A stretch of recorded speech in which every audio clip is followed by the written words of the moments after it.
Tenses आपले सगळे समजून घेऊन झालेले आहेत. आता हेच टेन्सेस आपण जेव्हा यूज करतो सेंटेन्समध्ये तेव्हा फक्त टेन्सेस असे आपण सेपरेट यूज करत नाही.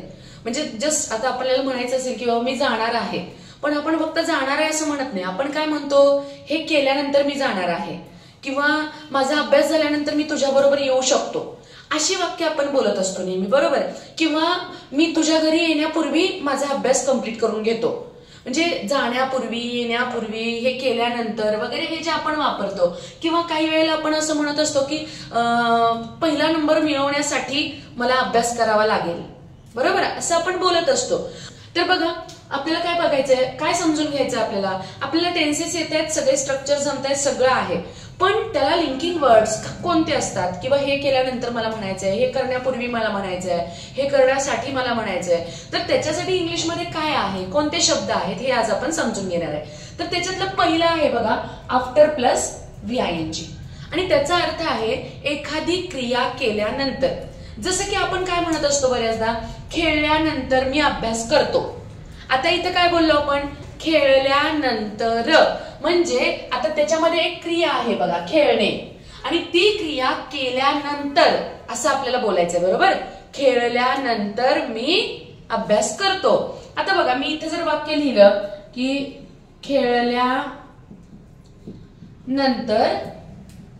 मी अभ्यास करतो, हे असं वाक्य आहे, बरोबर.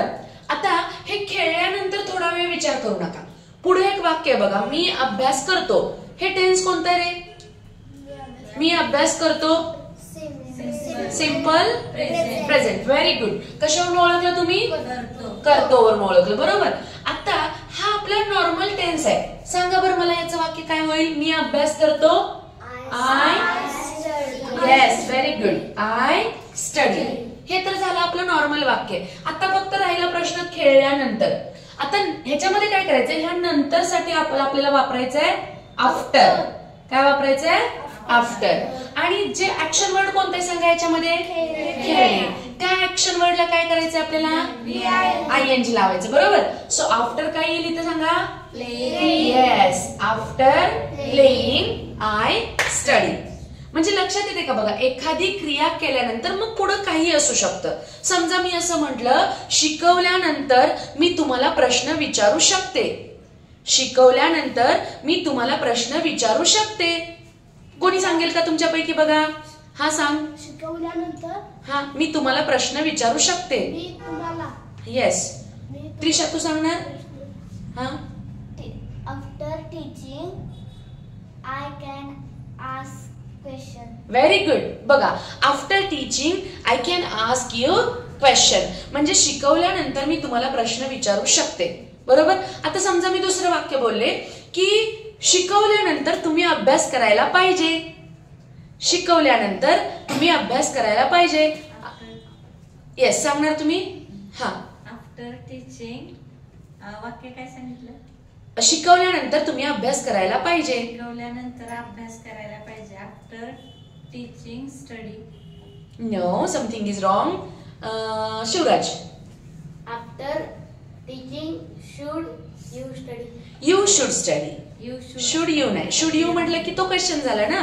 So you should study. After teaching you should study, बरोबर आहे. म्हणजे हे सिंपल आहे, काही अवघड नाही. आता समजा मला असं म्हणायचं आहे की मॅडम, हा, आर नाही लागणार. कुठं, you are. No no no no, तिथं बाकी कुठलंही यायचं नाही, डायरेक्ट आफ्टर प्लस VING वापरायचं. इथं बाकीचा काही संबंध येत नाही. नंतर साठी आफ्टर आणि त्याच्या पुढे डायरेक्ट VING, दुसरं काही वापरायचं नाही. क्लिअर. आता समजा मला असं म्हणायचंय, अभ्यास केल्यानंतर मी तुला फोन करेन. अभ्यास केल्यानंतर मी तुला फोन करेन. राजवर्धन.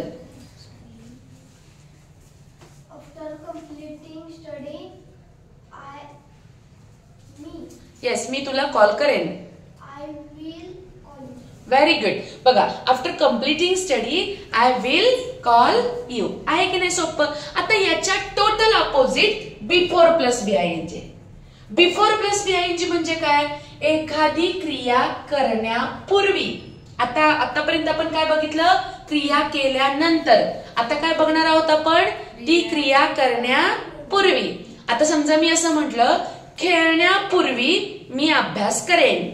बघा, खेळण्यापूर्वी मी अभ्यास करेन. आता इथं काय होतं, नंतर होतं. ह्या नंतरच्या ऐवजी मी काय वापरणार आहे आता, खेळण्यापूर्वी मी अभ्यास करेन.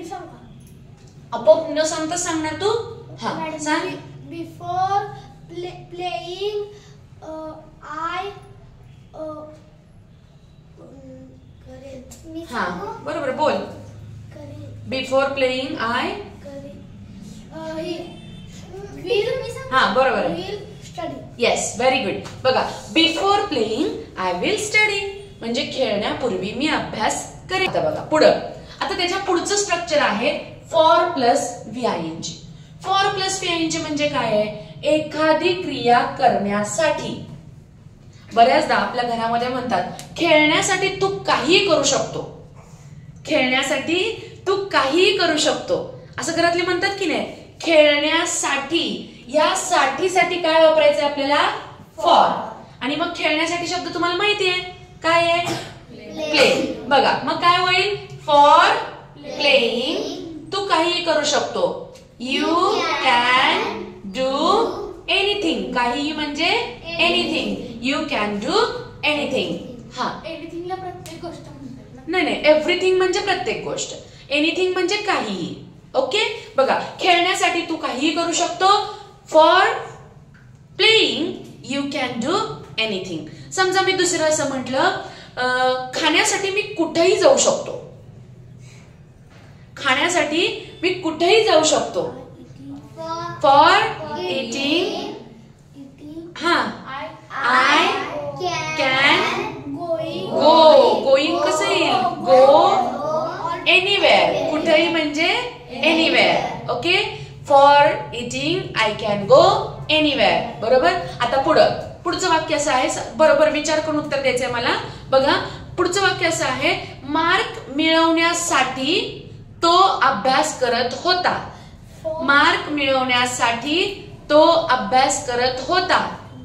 हा श्रीवर्धन मोठ्याने सांगायचं. For getting mark. हा बोलो बोलो बोलो. He was. Yes you are right. बोल. बघा परत एकदा मी वाक्य सांगते. वाक्य असं आहे, चांगले मार्क मिळवण्यासाठी तो अभ्यास करत होता. For getting mark he was doing study. Very good. For getting good marks he was doing study. Doing कसं आलं? हा, डू म्हणजे करणे, करणेला ING. For study, he was studying असं सुद्धा म्हणू शकता तुम्ही, आणि ही वॉज डुईंग स्टडी असं सुद्धा म्हणू शकता. तर बघा आता आपण काय काय बघितलं, after plus VING, before plus VING आणि for plus VING. After plus VING म्हणजे काय, एखादी क्रिया केल्यानंतर. बिफोर प्लस VING म्हणजे काय, एखादी क्रिया करण्यापूर्वी. आणि फॉर प्लस VING म्हणजे काय, एखादी क्रिया करण्यासाठी. हे सुरुवातीला घ्यायचं आणि पुढे जे वाक्य कोणतंही येऊ शकतं. आता जसं की बघा, मी दुसरं एखादं वाक्य घेते. झाड कापण्यासाठी त्याने कुऱ्हाड आणली. झाड कापण्यासाठी त्याने कुऱ्हाड आणली. कुऱ्हाडला काय? ऍक्स. हा Rajvardhan. For cutting tree he bring eggs. Is it right Trisha? Akshata? He bring eggs. He Bring. No He bought. Brought. He brought axe. कारण दुसरं रूप आहे ना, पास्ट आहे ना, त्यानं आणली फक्त म्हणलोय ना आपण. सो ब्रिंगचा past form brought.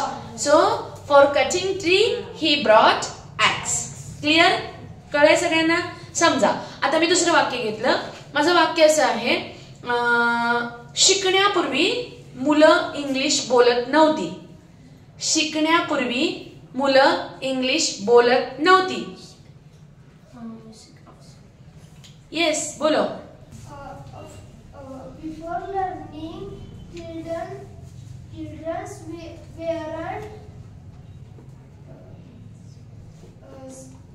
speaking English. Very good.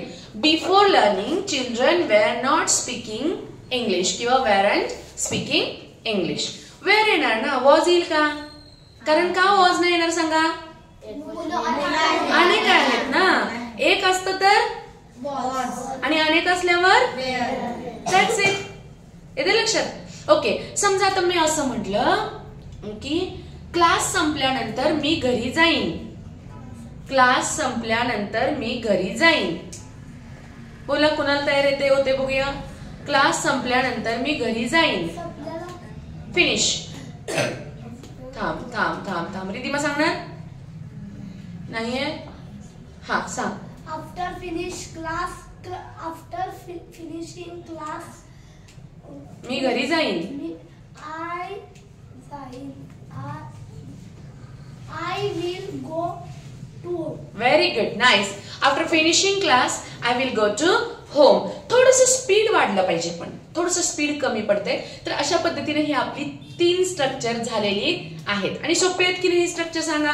पण याच्यामध्ये एक गोष्ट इम्पॉर्टंट आहे, जे अगोदरचे आपले टेन्सेस झालेले आहेत ते टेन्सेस विसरून चालते का? बघा इथं आपले आधीचे स्ट्रक्चर्स विसरून चालते का?